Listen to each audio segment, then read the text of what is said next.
in this topic. I want to know Enneagram 8 inside and out. All right, so everybody, welcome to MBTV. I have Daniel here. I'll have Taylor joining us. He's also an Enneagram 8. He's from Talking with Famous People. He's one of the co-hosts and owners of Talking with Famous People, as far as I understand the relationship. So, second, I had something.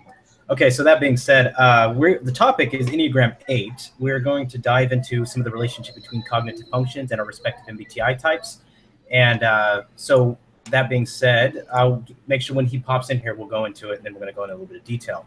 Before he does, there's a few things I want to cover. I've kind of browsed around on the MBTI community online, see what the topic as of late is, and it happens to be where we've screwed up as a channel. And I mean we as an MBTV, not as a as a culture, not as a industry, not as an interest or a point of interest. So I want to first come out and say that I take full responsibility and accountability for where you may hold me accountable. And if you feel at any point that I have, me personally, not just us, but me personally, have lost credibility in the aspect of MBTI, I hope to redeem myself in the future. It's a matter of learning and a matter of process.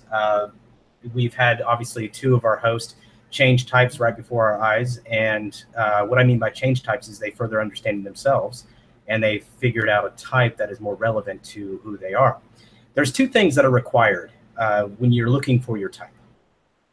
The first thing is to have a full understanding of the theory and the understanding of what it is you're using to type yourself. Okay, so if you're typing yourself using dichotomies, or if you're typing yourself using cognitive functions, it is to have a full understanding of that. The second aspect of that is to fully understand yourself, or at least understand yourself enough in how you process information. I've seen some pretty ruthless comments about how Daniel has changed type, and and he's wrong or whatever. And I've seen comments about nobody knows what we're doing over here. And I respond to this in kind, and I have a responsibility and a duty to you all to provide you with information that I feel is necessary and I feel is relevant to the current situation. And I do admit I have let you down by giving you mixed signals using different word choices such as preference or prefer instead of you are or is, and many of you are used to that style. So I want to make sure that I show you that I've taken accountability for that, and I apologize for misguiding you in a direction that I feel has not been sufficiently educating you in a way that you need to be educated in, to give you the most relevant, up-to-date information on MBTI and other typology-based systems. I do extensive research on this stuff all the time, and the research doesn't yield as much new information as something that's more powerful than MBTI and Socionics and Enneagram, all these typology systems. There's one thing that I have found in life that is more powerful than these particular systems, and it's how you interact with people. And your interactions with people is the true indicator of what issues you may have going on and why you are the way you are. It is so yielding that you can use the type systems to understand your relationship with people and understand yourself better by looking at how you interact with others. And that's what stands out the most to me, is making sure that you're taking the information that you're learning in a theoretical concept, whatever it may be, applying it to your relationships and seeing how your behavior modifies, not to use your relationship partner or intimacy or anybody in your life, friendship or otherwise, as a test subject, but to fully understand how you're interacting. And so that interaction to me is what we're all here for. Nobody knows all the answers to typology. There's many times I've been wrong. Even in old videos, people quote me and I stand corrected many, many times. It's an ongoing journey, but I've always can tell you that one thing that has been consistent. The one thing that has been very consistent with me from the day I started this channel is to provide you with information as I fully understand it in that moment, and to give you the honest perception and how I take in that information and to process it and deliver in a manner in which is consistent as possible. If I stand corrected, I modify, I adjust, and I move forward. And that has always been my mission, objective with this channel, and that has never changed. So if you guys can fully understand and forgive me for misguiding you in many different ways, I hope that I do have your forgiveness and we can move forward from this confusion. I know it's been a disaster, and I apologize sincerely.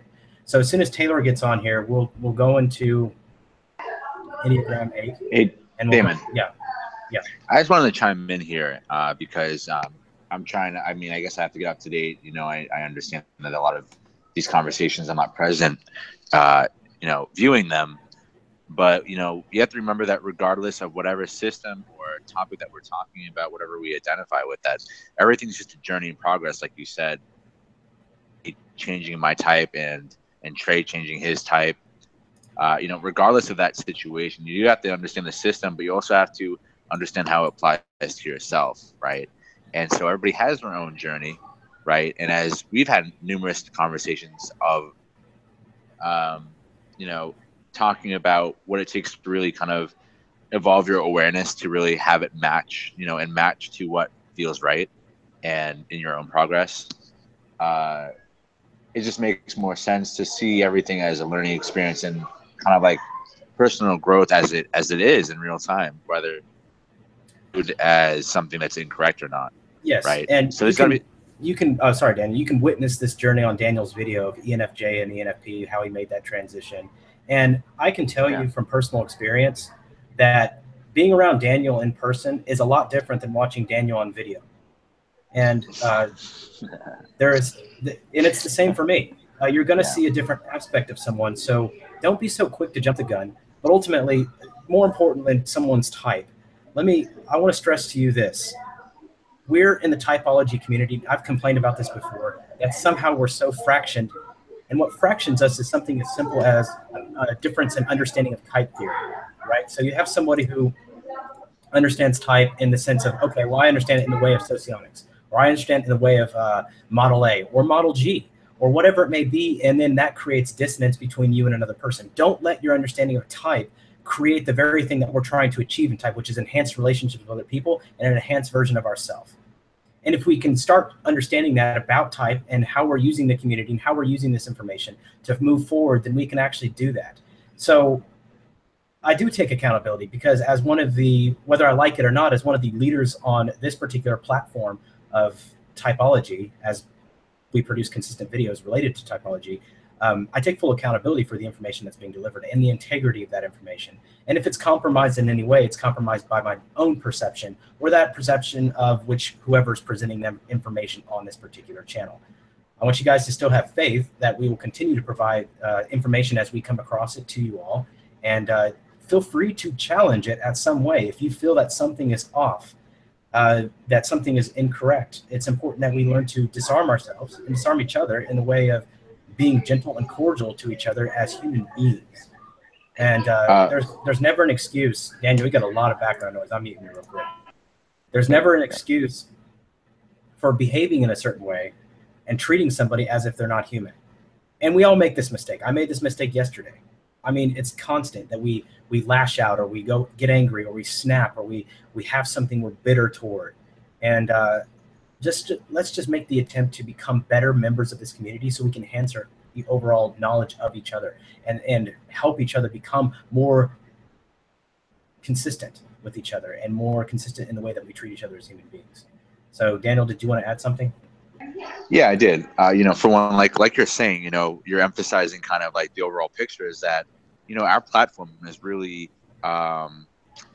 it's really open forum. And we're all on this journey together. We're no much masters in the person that we're you know, trying to help other people's in. You know, like we're making the content that we do, and we hope that it's just as good and qualitative as it possibly can. So along our journey, you get to follow and accompany us, and us to you, the viewer. And so we just have to, you know, take that into consideration when we're moving forward with MBTV. Is that it's all learning experiences that you get to see what we've learned and what we've integrated, and that we feel that it's necessary to share with our community, everybody else viewing this, you know, whether you're a new participant or pre-existing. Yeah, and the guys, for you watching, this is live. So that being said, I am looking at your comments, but also I want you all to know that this part will be cut out of this video, and I might make a separate video for it.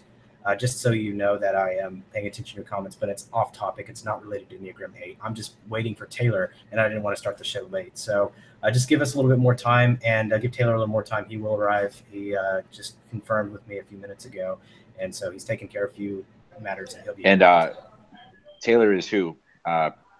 He's Taylor's another a type co-host. eight? He's a co-host from Talking with Famous People, ENTP type Oh. A.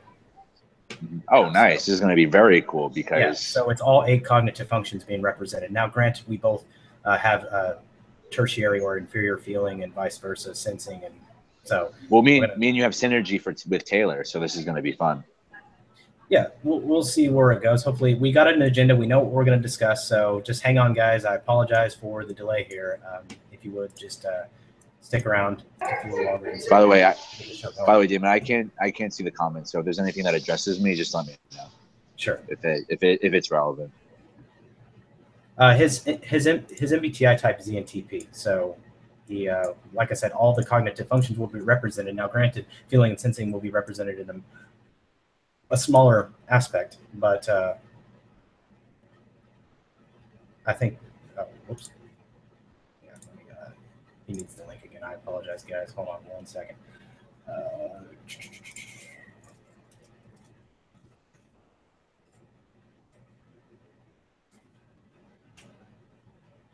right.